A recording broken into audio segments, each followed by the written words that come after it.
Hello साथियों, नमस्कार। क्या हाल चाल? बढ़िया सब। तो दोस्तों, आज हम हल करने वाले हैं क्लास 12th सामान्य हिंदी का मॉडल पेपर। दोस्तों, बोर्ड एग्जाम 2025 में बिल्कुल इसी प्रकार का पेपर आपको मिलने वाला है। ठीक है, तो ये वीडियो आपके लिए काफ़ी ज़्यादा इम्पोर्टेंट हो जाती है। अगर आपने इस वीडियो को शुरू से लेकर लास्ट तक देख लिया तो मैं गारंटी लेता हूँ हिंदी में आप 100 में 100 नंबर पक्के करके आओगे। ठीक है, तो चलिए वीडियो को करते हैं स्टार्ट। चैनल पर पहली बार आए हो तो सब्सक्राइब कर लेना ताकि इसी प्रकार की तैयारी आपको बोर्ड एग्जाम तक करवाते रहें। ठीक है, और वीडियो को लाइक करके दोस्तों में भी शेयर जरूर कर देना। तो चलिए शुरू करते हैं। सबसे पहले यहाँ पे आपको मिलेगा 2025 सामान्य हिंदी का पेपर और इसका कोड है 379 AQ। ठीक है, इस प्रकार से पेपर मिलता है आपको।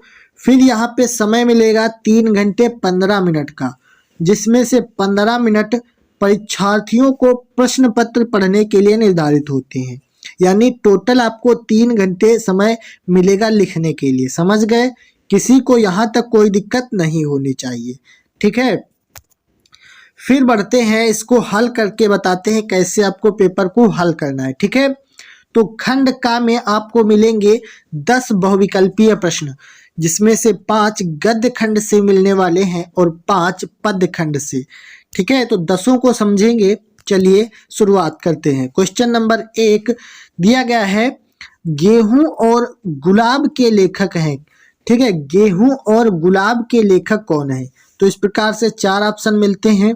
ठीक है, तो आपका जो राइट आंसर हो जाएगा वो हो जाएगा राम वृक्ष बेनीपुरी। ऑप्शन नंबर सेकंड इसमें सही आंसर हो जाएगा।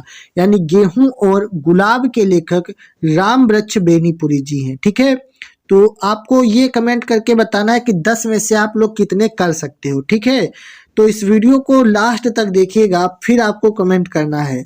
उसके बाद में आगे बढ़ते हैं। अगला क्वेश्चन आता है, त्रिवेणी किस विधा की रचना है? यानी त्रिवेणी जो है ये किस विधा की रचना है? तो यहाँ पर राइट आंसर हो जाएगा निबंध विधा की रचना है। क्या विधा है? तो इसकी विधा निबंध है। अब आपको कमेंट में बताना है कि त्रिवेणी किसकी रचना है, यानी किसने लिखा है। ठीक है, ये निबंध है ये तो पता चल गया है, लेकिन किसने लिखा है ये आपको बताना है। ठीक है, उसके बाद में आगे बढ़ते हैं। अगला काफी ज्यादा इंपॉर्टेंट क्वेश्चन पूछा जाता है कि ध्रुव स्वामिनी की रचना विधा है। यानी ध्रुव स्वामिनी जो रचना है ये किस विधा पर आधारित है? तब आप बताएंगे ये नाटक विधा पर आधारित है। ठीक है, अब आप ये बताइए ध्रुव स्वामिनी किसकी रचना है? तो ये जयशंकर प्रसाद की रचना है। ठीक है, अगर पूछा जाएगा कि ध्रुव स्वामिनी किसकी रचना है, तब आपको यही बताना है कि ध्रुव स्वामिनी जो है एक जयशंकर प्रसाद का नाटक है। समझ गए? क्लियर हो गया? किसी को कोई दिक्कत कोई समस्या हो तो आप नीचे कमेंट कर सकते हैं। ठीक है, आगे बढ़ते हैं। अगला क्वेश्चन दिया गया है, हिंदी की प्रथम कहानी है। हिंदी की प्रथम कहानी क्या है? ठीक है, इसमें कई सारी कहानियां आती हैं, लेकिन आपको याद रखना है हिंदी की जो प्रथम कहानी वो इंदुमती होती है। ठीक है, इंदुमती ऑप्शन नंबर 3 इस क्वेश्चन का सही जवाब हो जाएगा। समझ गए? किसी को कोई दिक्कत नहीं है। आगे देखिए, अगला 5वां क्वेश्चन दिया गया है, वोल्गा से गंगा के लेखक हैं। यानी वोल्गा से गंगा के लेखक कौन है? तो आपका जवाब हो जाएगा राहुल सांकृत्यायन। ऑप्शन नंबर 4 वोल्गा से गंगा के लेखक राहुल सांकृत्यायन जी हैं। ठीक है, तो ये हो गए आपके गद्य खंड के 5 बहुविकल्पीय प्रश्न।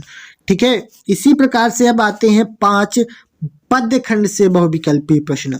ठीक है, 5 नंबर के। तो दूसरे का पहला दिया गया है, जायसी का पद्मावत किस भाषा में लिखा गया है? यानी जायसी का जो पद्मावत है वो किस भाषा में लिखा गया है? तो यहाँ पर जो आपका सही जवाब है वो हो जाएगा अवधी भाषा में। ऑप्शन नंबर सेकंड इसमें सही आंसर हो जाएगा। ठीक है, यानी कि जायसी का पद्मावत आपका अवधी भाषा में लिखा गया है। समझ गए? किसी को कोई दिक्कत नहीं है। आगे देखिए, उसके बाद में अगला क्वेश्चन आता है, कृष्ण भक्ति शाखा के प्रतिनिधि कवि हैं। काफी ज्यादा इंपॉर्टेंट क्वेश्चन है और इसमें से एक क्वेश्चन हर हालत में मिलता है, यानी कृष्ण भक्ति शाखा, राम भक्ति शाखा। ठीक है, दोनों के आपको कवि कौन कौन से हैं याद रखने हैं। ठीक है, तो कृष्ण भक्ति शाखा के प्रतिनिधि कवि कौन है, तो सूरदास हैं। ऑप्शन नंबर सेकंड इसमें सही आंसर हो जाएगा, याद रखिएगा। ठीक है, काफी ज्यादा इंपॉर्टेंट क्वेश्चन है। उसके बाद में अगला क्वेश्चन आता है, रीतिकाल का अन्य नाम क्या है। रीतिकाल का अन्य नाम क्या है अगर आपसे पूछा जाएगा तब आपको बताना है श्रृंगार काल। ठीक है, उत्तर नंबर सेकंड। ठीक है, श्रृंगार काल जो है रीतिकाल का अन्य नाम हो जाएगा। समझ गए, सेकंड ऑप्शन सही आंसर इसमें हो जाएगा। उसके बाद में अगला क्वेश्चन आता है, साकेत के कवि हैं, यानी साकेत एक रचना है, तो इस साकेत के कौन कवि हैं, तो साकेत के कवि मैथिली शरण गुप्त जी हैं। ऑप्शन नंबर 4 इसमें सही आंसर हो जाएगा। समझ गए, पूरा पेपर हल करने वाले हैं, बस आप इस वीडियो को अंत तक देखते रहिएगा। फिर अगला क्वेश्चन आता है, लास्ट है, द्विवेदी युग की कविता को कहा जाता है, मतलब द्विवेदी युग की कविता है उसको क्या कहा जाता है। इसमें 4 ऑप्शन मिलते हैं, तो सही आंसर हो जाएगा ऑप्शन नंबर फर्स्ट, इतिवृत्तात्मक। ठीक है, क्या हो जाएगा, इतिवृत्तात्मक कविता कहा जाता है। कौन सी कविता को, तो द्विवेदी युग की कविता को इतिवृत्तात्मक कविता कहा जाता है। समझ गए, तो ये हो गए आपके 10 बहुविकल्पी प्रश्न। ठीक है, इसी प्रकार से आपको भी मिलने वाले हैं, तो आप लोग 10 बहुविकल्पी प्रश्न तैयार कर लीजिएगा। उसके बाद में आता है क्वेश्चन नंबर 3। इसमें क्या आएगा, इसमें आएगा, दिए गए गद्यांशों पर आधारित निम्नलिखित प्रश्नों का उत्तर दीजिए। ठीक है, इसमें 5 प्रश्न पूछे जाएंगे, प्रत्येक प्रश्न 2 नंबर का होगा, यानी टोटल 10 नंबर का यहाँ से गद्यांश आपसे पूछा जाएगा। ठीक है, तो पहले गद्यांश को पढ़ते हैं, फिर इसको हल करके बताएंगे कि किस प्रकार से आपको हल करना है। ठीक है, तो देखिए गद्यांश दिया गया है, भूमि का निर्माण देवों ने किया है, वह अनंत काल से है, उसके भौतिक स्वरूप, सौंदर्य और समृद्धि के प्रति सचेत होना हमारा आवश्यक कर्तव्य है। भूमि के पार्थिव स्वरूप के प्रति हम जितने अधिक जागरूक होंगे उतनी ही हमारी राष्ट्रीयता बलवती हो सकेगी। यह पृथ्वी सच्चे अर्थों में समस्त राष्ट्रीय विचारधाराओं की जननी है। ठीक है, यहाँ तक हो गया। उसके बाद में अंडरलाइन आता है, इसका भी व्याख्या करनी होगी। कैसे आता है कि जो राष्ट्रीयता पृथ्वी के साथ नहीं जुड़ी वह निर्मूल होती है। राष्ट्रीयता की जड़ें पृथ्वी में जितनी गहरी होंगी उतना ही राष्ट्रीय भावों का अंकुर पल्लवित होगा। इसलिए पृथ्वी के भौतिक स्वरूप की अधोपांत जानकारी प्राप्त करना, उसकी सुंदरता, उपयोगिता और महिमा को पहचानना आवश्यक धर्म है। ठीक है, तो ये आपका गद्यांश दिया गया है। तो ये कहाँ से है, भूमि का निर्माण देवों ने किया है, वह अनंत काल से है, यानी कि ये राष्ट्र का स्वरूप नामक चैप्टर से लिया गया है और इसके लेखक वासुदेव शरण अग्रवाल जी हैं। समझ गए, तो ये गद्यांश कहाँ से लिया गया है, तो वासुदेव शरण अग्रवाल जी ने लिखा है राष्ट्र का स्वरूप, वहां से लिया गया है। ठीक है, फिर आता है उपर्युक्त गद्यांश को पढ़कर निम्नलिखित प्रश्नों के उत्तर दीजिए। ठीक है, 5 प्रश्न पूछे जाएंगे, उनके उत्तर आपको बताना है। तो पहला क्वेश्चन दिया गया है, प्रस्तुत गद्यांश किस पाठ से लिया गया है तथा इसके लेखक कौन है। ठीक है, यही सबसे पहला क्वेश्चन आता है, किस पाठ से लिया गया है और इसके लेखक कौन है। ठीक है, तो यहाँ पे आपको बताना है, प्रस्तुत गद्यांश के पाठ का नाम राष्ट्र का स्वरूप है तथा इसके लेखक वासुदेव शरण अग्रवाल हैं। ठीक है, जो उसमें पूछा गया है बस वही आपको बताना है, ज्यादा लिखने की जरूरत नहीं होती है। जैसे कह रहा है कि गद्यांश के पाठ का नाम क्या है, तो आप बताएंगे राष्ट्र का स्वरूप है तथा इसके लेखक कौन है, तब बताएंगे वासुदेव शरण अग्रवाल हैं। ठीक है, तो बस इतना ही इसमें लिखना होता है।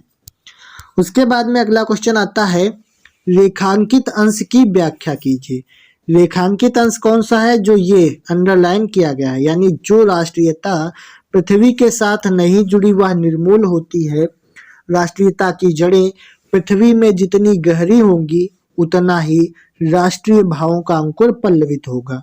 ये आपको अपने शब्दों में इसको क्या करना है, व्याख्या करना है।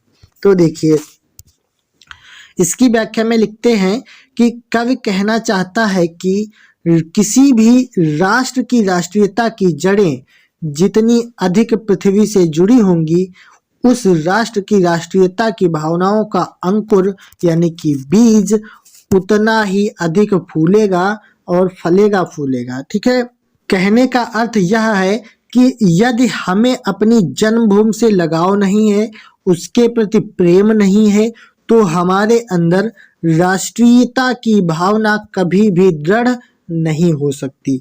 अतः हमें अपने देश की धरती से प्रेम करना चाहिए। ठीक है, इस प्रकार से इसका अर्थ आपको लिखना है। फिर अगला क्वेश्चन आता है, यह पृथ्वी सच्चे अर्थों में किसकी जननी है। ठीक है, किसकी जननी है, तो गद्यांश में देखिए यहाँ पे दिया गया था कि यह पृथ्वी सच्चे अर्थों में, कहाँ पे दिया गया है यहाँ से, यह पृथ्वी सच्चे अर्थों में राष्ट्रीय यानी समस्त राष्ट्रीय विचारधाराओं की जननी है। इतना क्वेश्चन का आंसर दिया गया है। ठीक है, तो वही यहाँ पे लिख देना है। जैसे क्वेश्चन है यह पृथ्वी सच्चे अर्थों में किसकी जननी है, तो इसमें लिखेंगे यह पृथ्वी सच्चे अर्थों में समस्त राष्ट्रीय विचारधाराओं की जननी है। ठीक है, इस प्रकार से आंसर निकालना होता है। समझ गए कैसे निकालते हैं। ठीक है, उसके बाद में अगला क्वेश्चन आता है, राष्ट्र भूमि के प्रति हमारा आवश्यक कर्तव्य क्या है। ठीक है, तो उस गद्यांश को आपको पढ़ना है, फिर इसमें आंसर लिखना है। क्या आंसर है कि राष्ट्र भूमि के प्रति हमारा आवश्यक कर्तव्य यह है कि इस भूमि के भौतिक स्वरूप, उसके सौंदर्य एवं समृद्धि के प्रति हमें सतर्क एवं जागरूक रहना चाहिए। ठीक है, तो ये हो जाएगा राष्ट्र के प्रति हमारा आवश्यक कर्तव्य। समझ गए। उसके बाद में अगला आता है क्वेश्चन नंबर 5, किस प्रकार की राष्ट्रीयता को लेखक ने निर्मूल कहा है। ठीक है, तो ये भी इसका आंसर आपको गद्यांश में ही मिलेगा। तो इसमें हमको क्या लिखना है कि जो राष्ट्रीयता अपनी धरती से नहीं जुड़ी हो उसे लेखक ने निर्मूल कहा है, क्योंकि राष्ट्रीय विचारधाराओं की जननी पृथ्वी यानी धरती है। ठीक है, इसलिए कहा है निर्मूल, यानी जो राष्ट्रीयता अपनी धरती से नहीं जुड़ी है वह क्या है, निर्मूल है, क्योंकि राष्ट्रीय विचारधाराओं की जननी पृथ्वी है, इसीलिए वह निर्मूल होती है। समझ गए। तो इस प्रकार से आपको गद्यांश को हल करना है। पहले गद्यांश को पढ़ेंगे, फिर उसके 5 क्वेश्चनों को हल करेंगे। समझ गए। अगर आपको पहला वाला नहीं आता है तो अथवा करके यहाँ पे आपको दूसरा दिया जाएगा, तो आप लोग दूसरे को भी हल कर सकते हो। समझ गए। फिर इसी प्रकार से इसको भी हल करना है। फिर आएंगे, आगे बढ़ते हैं। अगला यहाँ पे आपको मिलेगा क्वेश्चन नंबर 4, एक पद्य खंड से पद्यांश। ठीक है, इसमें दिया जाएगा, दिए गए पद्यांश पर आधारित निम्नलिखित प्रश्नों के उत्तर दीजिए। ठीक है, ये भी 5 क्वेश्चन आएंगे 10 नंबर के। समझ गए। तो ये भी पढ़ते हैं, फिर इसका आंसर निकालते हैं। तो जैसे कि क्वेश्चन दिया गया है यहाँ पे देखिए, पद्यांश है, बैठी खिन्ना यक दिवस वे गेह में थी अकेली, आके आंसू द्रग युगल में थे धरा को भिगोते, आई धीरे इस सदन में पुष्प सदगंध कोले, प्रातः वाली सुपवन इसी काल वातायनों से, संतापों को विपुल बढ़ता देख के दुखिता हो, धीरे बोली सदुख उससे श्रीमती राधिका यूं, प्यारी प्रातः पवन इतना क्यों मुझे है सताती, क्या तू भी है कलुषित हुई काल की क्रूरता से। ठीक है, यानी कि पवन दूतिका नामक चैप्टर से लिया गया है। समझ गए। तो इसके भी 5 क्वेश्चन मिलेंगे। तो कैसे इसको हल करना है देखिए, प्रस्तुत क्या दिया गया, उपयुक्त गद्यांश को पढ़कर निम्नलिखित प्रश्नों के उत्तर दीजिए। पहला प्रश्न है, प्रस्तुत पद्यांश का संदर्भ लिखिए। ठीक है, तो संदर्भ क्या होता है, जहां से पाठ यानी पाठ का नाम और लेखक का नाम, यही संदर्भ भी होता है।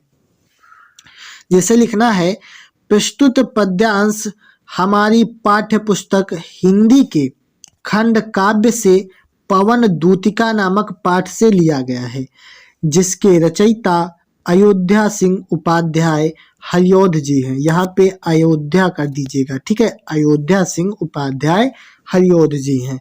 समझ गए, यानी पाठ का नाम और लेखक का नाम आपको याद रखना है, वही संदर्भ हो जाता है, ठीक है। इसी प्रकार से आपको लिखना है। उसके बाद में अगला क्वेश्चन आता है, रेखांकित अंश की व्याख्या कीजिए। रेखांकित अंश कितना है, ये वाला 2 लाइन, ठीक है। जैसे रेखांकित किया गया है, बैठी खिन्ना यक दिवस वे गेह में थी अकेली, आके आंसू द्रग युगल में थे धरा को भिगोते, ठीक है। इसका आंसर कैसे लिखना है, अर्थ यानी कि इसका कैसे लिखना है, देखिए इसमें लिखेंगे व्याख्या। कवि कहता है कि एक दिन जब राधा उदास यानी खिन्न मन के साथ घर में अकेली बैठी हुई थी और उनकी दोनों आंखों से आंसू बहकर जमीन पर गिर रहे थे। बस इतनी ही व्याख्या है, 2 लाइनों को ही अंडरलाइन किया गया था ना, इसीलिए हम 2 लाइनों का अर्थ लिख दिए हैं, ठीक है। इसी प्रकार से आपको लिखना है।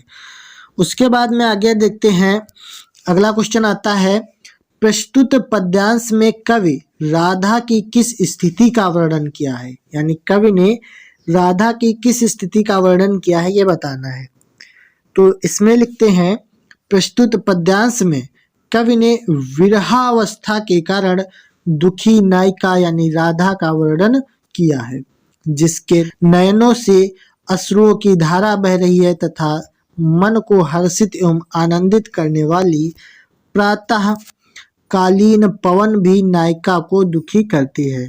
नायिका की इसी स्थिति का वर्णन कवि ने किया है, ठीक है। इतना नहीं लिखने की जरूरत है, अगर आप लोग कम लिखना चाहते हो तो बस यहाँ से कर सकते हो, प्रस्तुत पद्यांश में कवि ने विरहावस्था के कारण दुखी नायिका यानी राधा का वर्णन किया है। बस इतना भी आप लिख दोगे तब भी कोई दिक्कत नहीं है, समझ गए। दुखी नायिका का वर्णन किया है, बस समझ गए, इतना ही लिखना होता है, कोई दिक्कत नहीं होगी। उसके बाद में आता है, नायिका ने पवन को क्रूर क्यों कहा, यानी नायिका थी जो राधा थी, उन्होंने पवन को क्रूर क्यों कहा, यानी वायु को क्रूर क्यों कहा, ये बताना है, ठीक है।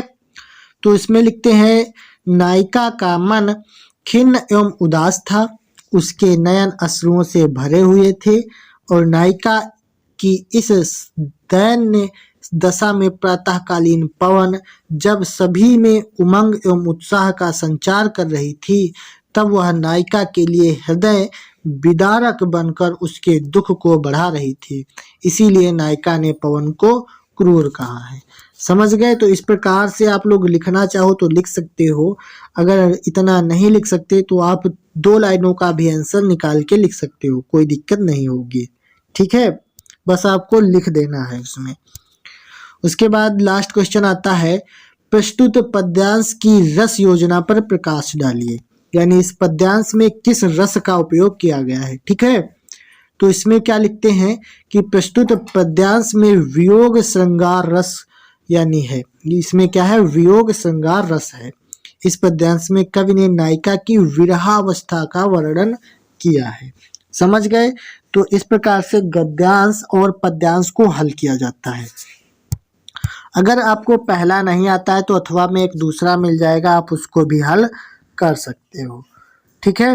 फिर आता है क्वेश्चन नंबर 5, निम्नलिखित में से किसी एक लेखक का साहित्यिक परिचय देते हुए उनकी प्रमुख रचनाओं का उल्लेख कीजिए, ठीक है। इस प्रकार से आपको 5वां क्वेश्चन मिलेगा, यानी कि साहित्यिक परिचय लिखना है, किसका किसका, तो वासुदेव शरण अग्रवाल, हजारी प्रसाद द्विवेदी और प्रोफेसर जी सुंदर रेड्डी, 3 में से किसी एक का साहित्यिक परिचय लिखना है और उनकी रचनाओं को भी लिखना है, ठीक है।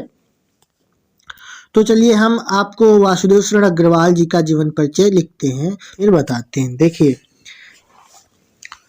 पहले जीवन परिचय हेडिंग डालेंगे, फिर यहाँ से हमको लिखना है, भारतीय संस्कृति और पुरातत्व के विद्वान वासुदेव शरण अग्रवाल का जन्म 1904 ईस्वी में उत्तर प्रदेश के मेरठ जिले के खेड़ा ग्राम में हुआ था, ठीक है।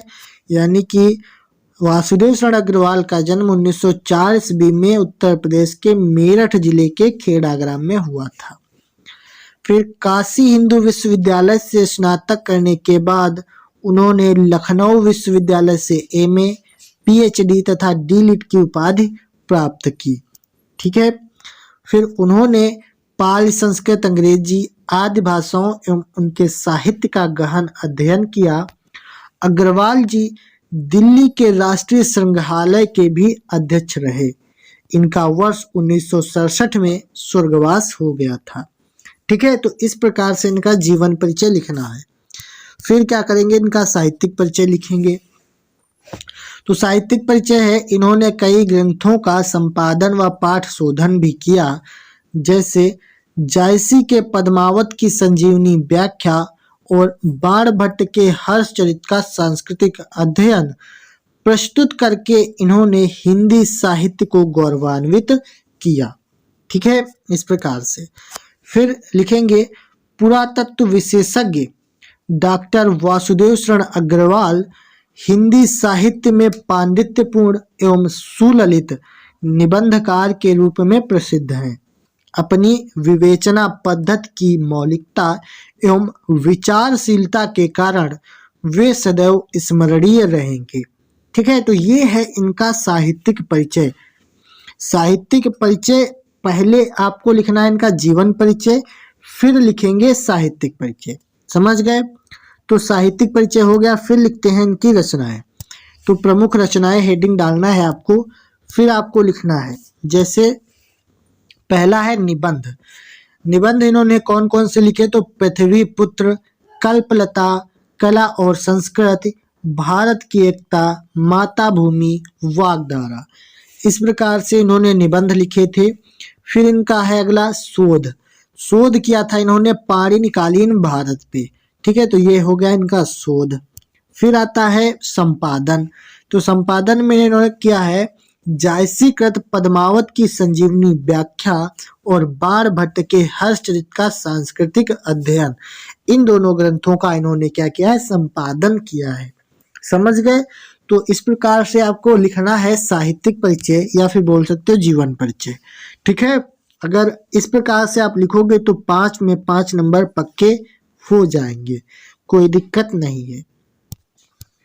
फिर इसी प्रकार से आपको क्या कहते हैं, कवियों का भी साहित्यिक परिचय लिखना होता है। कवियों में आपको सुमित्रा नंदन पंत, सच्चिदानंदन हीरानंदन वात्स्यायन और अयोध्या सिंह उपाध्याय हरिओध, इन 3 में से किसी का भी तैयार कर लेना है। ठीक है। फिर आता है क्वेश्चन नंबर 6, पंचलाइट अथवा बहादुर कहानी के उद्देश्य पर प्रकाश डालिए। ठीक है। तो इनके उद्देश्य आपको याद रखने हैं, या फिर आप इसको अथवा में लगा है कि ध्रुव यात्रा अथवा पंचलाइट कहानी का सारांश।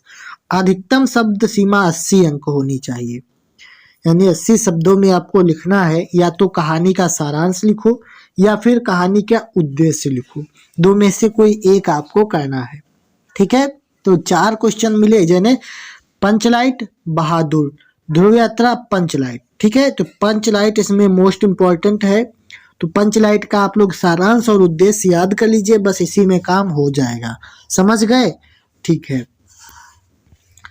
वीडियो को अगर यहाँ तक देख रहे हो तो वीडियो को लाइक करो यार, बहुत कम लाइक हैं अभी तक। ठीक है। वीडियो को लाइक करो, चैनल को नए हो तो सब्सक्राइब कर लो। ठीक है। और दोस्तों में भी शेयर कर दो। अब बढ़ते हैं अगले क्वेश्चन की तरफ। उसके बाद में आता है क्वेश्चन नंबर 7। ठीक है। 7 में आपका आता है स्वपठित खंड काव्य के आधार पर किसी एक खंड के एक प्रश्न का उत्तर दीजिए, यानी एक खंड के एक प्रश्न का उत्तर आपको देना है। इसमें अधिकतम शब्द सीमा 80 शब्द होते हैं। ठीक है। तो ये भी 5 नंबर में आता है। तो इसमें आपको अपना खंड काव्य यानी कि अपने हिसाब से, हर जिले में अलग अलग होता है, तो अपने हिसाब से जो आपके जिले में लगता है वो आप लोग तैयार कर लीजिएगा। ठीक है। इसमें कई सारे दिए रहते हैं, त्यागपथी होता है और रश्मि रथी है, आलोक व्रत है। इस प्रकार से जो आपके जिले में लगता है वो आप लोग तैयार कर लीजिएगा, 5 नंबर में आता है। ठीक है। फिर यहाँ से क्वेश्चन नंबर 8 आता है, निम्नलिखित अवतरणों का ससंदर्भ हिंदी में अनुवाद कीजिए। यानी कि संस्कृत गद्यांश दिया गया है, इसका आपको हिंदी में अनुवाद करना है और संदर्भ भी लिखना है। ठीक है, इसमें से 2 नंबर संदर्भ के मिलते हैं, 5 नंबर हिंदी अनुवाद के मिलेंगे। तो जैसे है संस्कृत भाषाया महत्वम, इस चैप्टर से लिया गया है। संस्कृतस्य साहित्यम सरसम, संस्कृत का साहित्य सरस है। व्याकरण सुनिश्चितम, और व्याकरण सुनिश्चित है। तस्य गद्य पद्य च लालित्यम, उसके गद्य और पद्य में लालित्य। भावबोध सामर्थ्यम अद्वितीय श्रुति माधुर्य च वर्तते, उसके गद्य और पद्य में लालित्य, भावबोध की सामर्थ्य और अद्वितीय श्रुति माधुर्य है। ठीक है, किम बहुना चरित्र निर्माणार्थम यादृशी सत्प्रेरणा संस्कृतम वाग्मयम ददाति न तादृशी किंच दयंता। यानी कि किम बहुना, अधिक क्या कहें, चरित्र निर्माण के लिए जैसी सत्प्रेरणा संस्कृत साहित्य देता है वैसी और कोई नहीं देता, इस प्रकार से। ठीक है, फिर कहता है मूलभूतानाम मालवीय गुणानाम, यानी मूलभूत मानवीय गुणों में यादृशी विवेचना, जैसी विवेचना संस्कृत साहित्य वर्तते, जैसी संस्कृत साहित्य देती है, नान्यत्र तादृशी, वैसी और कोई नहीं देती। दया दानम शौचम औदार्यम अनुसूया क्षमा अन्य च अनेके गुणा अस्य साहित्यस्य अनुशीलनेन सज्जायन्ते। यानी कि दया दान शौचम औदार्यम अनुसूया क्षमा अन्य बहुत से गुण इसके साहित्य के अनुशीलने मतलब अध्ययन करने से आते हैं। इस प्रकार से आपको हिंदी अनुवाद करना होता है। समझ गए? तो 7 नंबर का आपका हिंदी अनुवाद आएगा, संस्कृत यानी खंड दिया रहेगा, इसमें से हिंदी अनुवाद करना होता है। इसी प्रकार से आपका आता है, अगर पहला नहीं आता है तो अथवा में दूसरा मिल जाएगा, उसको कर लीजिएगा। फिर आपका आता है एक श्लोक, जैसे सुखार्थिना कुतो विद्या कुतो विद्यार्थिना सुखम, यानी सुख चाहने वाले को विद्या कहाँ और विद्या चाहने वाले को सुख कहाँ। सुखार्थी व त्यजेत विद्याम, सुख चाहने वाले को विद्या का त्याग कर देना चाहिए, और विद्यार्थी व त्यजेत सुखम, और विद्या चाहने वाले को सुख का त्याग कर देना चाहिए। इस प्रकार से आपको गद्यांश मिलेगा, ये भी 7 नंबर में। ठीक, तो इसका भी संदर्भ लिखना है, फिर हिंदी अनुवाद करना है। अगर पहला नहीं आता है तो दूसरा भी कर सकते हो। समझ गए? ठीक है। उसके बाद में आता है क्वेश्चन नंबर 9, निम्नलिखित मुहावरों और लोकोक्तियों में से किसी एक का अर्थ लिखते हुए वाक्य प्रयोग कीजिए। ठीक है, जैसे अपनी खिचड़ी अलग पकाना, यानी कि अपनी खिचड़ी अलग पकाना, इसका अर्थ क्या हुआ ये बताना है। ठीक है, उसके बाद में इसका एक क्या करना है, वाक्य प्रयोग कर देना है। जैसे उंगली उठाना, ठीक है, उंगली उठाना क्या मतलब क्या हो जाएगा, दोष लगाना। ठीक है, जैसे राम की चोरी पकड़ी जाने पर उसने क्या किया, रामू की तरफ उंगली उठाई, इस प्रकार से, यानी उसने अपना दोष किसको दिया, रामू को दिया, है ना। तो इस प्रकार से आपको इसका अर्थ लिखना है, फिर वाक्य प्रयोग कर देना है। ठीक है, ये सब आप लोग कर लोगे। फिर आता है क्वेश्चन नंबर 10, अपठित गद्यांश पर आधारित निम्नलिखित प्रश्नों के उत्तर दीजिए। एक आपको गद्यांश दिया जाएगा, इस प्रकार से काफी लंबा चौड़ा है। इसमें से 3 क्वेश्चन होंगे, 5 नंबर के, यानी कि 5 नंबर के 3 क्वेश्चन। ठीक, इनको आप लोग हल करना, कहाँ से हल करोगे, तो ये जो गद्यांश आएगा उसी से हल करोगे। ठीक है, तो गद्यांश मैंने आपको करवाना बता दिया है कि कैसे हल करना है, वैसे ही इसको भी हल करोगे। समझ गए? फिर आगे बढ़ते हैं। अगला क्वेश्चन आता है क्वेश्चन नंबर 11। इसमें आता है निम्नलिखित शब्द युग्मों को सही अर्थ चयन करके लिखना है। ठीक है, जैसे वसन और व्यसन, इनका सही अर्थ चयन करके लिखना है। क्या है, वसन माने वस्त्र, व्यसन मतलब आदत, इस प्रकार से। फिर जैसे अंबुज और अम्बुद, अंबुज माने होता है कमल और अम्बुद माने होता है बादल, है ना। तो ये इनके अर्थ अलग अलग आप लोग निकालिएगा, फिर इसको लिख दीजिएगा, आप लोग कर लोगे, कोई दिक्कत नहीं है। फिर आता है निम्नलिखित शब्दों में से किसी एक शब्द के 2 अर्थ लिखिए। यानी एक शब्द है, इसके 2 अर्थ लिखना है। जैसे अंबर माने आकाश होता है, अंबर माने एक और क्या होता है आप बताना है। पट माने वस्त्र होते हैं, पट माने और क्या होता है। विधि माने तरीका होता है, और विधि माने और क्या होता है, रिवाज होता है ना, इसी प्रकार से। फिर नाग माने क्या होता है, इनके दो अर्थ आपको लिखने हैं। समझ गए, कोई दिक्कत नहीं है। फिर बढ़ते हैं आगे। फिर आता है निम्नलिखित वाक्यांशों के लिए एक शब्द का चयन कीजिए। वाक्यांश के लिए एक शब्द, जैसे जो आंखों के सामने हो वो क्या होता है, प्रत्यक्ष होता है। ठीक है, जैसे 4 ऑप्शन दिए, जो आंखों के सामने हो वो क्या हो जाएगा, प्रत्यक्ष। ऑप्शन नंबर बी वाला सही आंसर है। ठीक है, फिर है जैसे जानने की इच्छा रखने वाला, क्या होता है, जिज्ञासु होता है। Option number C. ठीक है, इसी प्रकार से हल करना है, कोई ज्यादा कठिन वाली चीज नहीं है। फिर है निम्नलिखित में से किन्हीं 2 वाक्यों को शुद्ध करके लिखिए। जैसे 2 गलत वाक्य लिखे गए हैं, इनको शुद्ध करके लिखना। जैसे तुम तो कुर्सी पर बैठे हैं, जैसे तुम तो कुर्सी पर बैठे हैं, इसको सही करके क्या लिखोगे कि आप कुर्सी पर बैठे हैं, है ना। फिर जैसे इस सरोवर में अनेकों कमल खिले हैं, तो आप क्या करोगे, इसको लिखोगे कि सरोवर में अनेक कमल खिले हैं, है ना। इस प्रकार से आपको सही करके लिख देना है, कोई दिक्कत नहीं होगी इसमें। फिर आता है काव्य सौंदर्य के तत्व 6 नंबर में, ये काफी ज्यादा इंपॉर्टेंट है। ठीक है, इसको आप लोग तैयार कर लीजिए।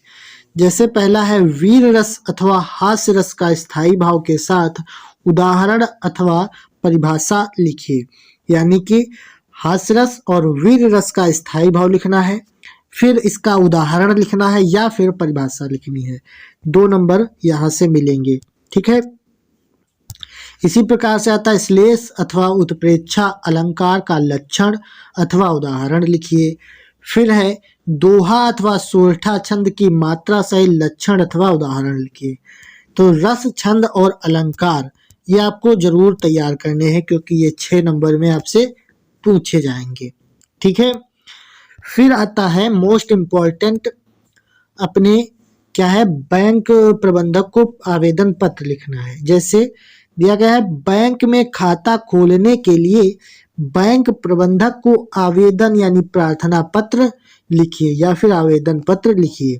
ठीक है, तो बैंक के प्रबंधक को आपको पत्र लिखना है, ये भी 6 नंबर में पूछा जाता है। फिर इसी प्रकार से एक और आवेदन पत्र आता है, जैसे शहर में फैली संक्रामक बीमारी की तरफ जिलाधिकारी का ध्यान आकर्षित करने के लिए आवेदन पत्र या फिर प्रार्थना पत्र लिखना है। ठीक है, तो आवेदन पत्र लिखना मैंने ऑलरेडी बता दिया है, कैसे लिखना है इसके लिए आपको मेरे चैनल की वीडियोस को देखना है, वहां से आपको पता चल जाएगा कि सही तरीका क्या होता है। ठीक है, फिर आता है निम्नलिखित में से यानी निम्नलिखित विषयों में से किसी एक पर अपनी शैली में निबंध लिखिए। ठीक है, अपनी शैली यानी अपनी भाषा में निबंध लिखना है। 9 नंबर का निबंध आएगा। कौन कौन से इंपॉर्टेंट निबंध है ये भी समझ लीजिए। जैसे बेरोजगारी की समस्या, आतंकवाद की समस्या और समाधान, वृक्षारोपण का महत्व, विद्यार्थी और राजनीति, देश की समृद्धि और विकास में समाचार पत्रों की भूमिका। ठीक है, 5 मैंने आपको बता दिए हैं, इनमें से आपको कोई एक लिखना होगा।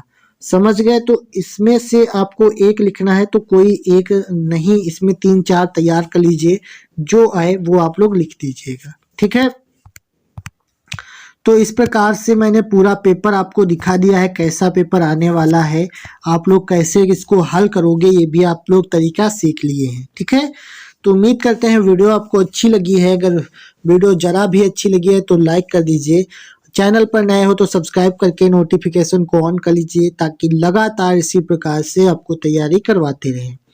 चलिए हम मिलते हैं अगली वीडियो में, तब तक के लिए जय हिंद, वंदे मातरम।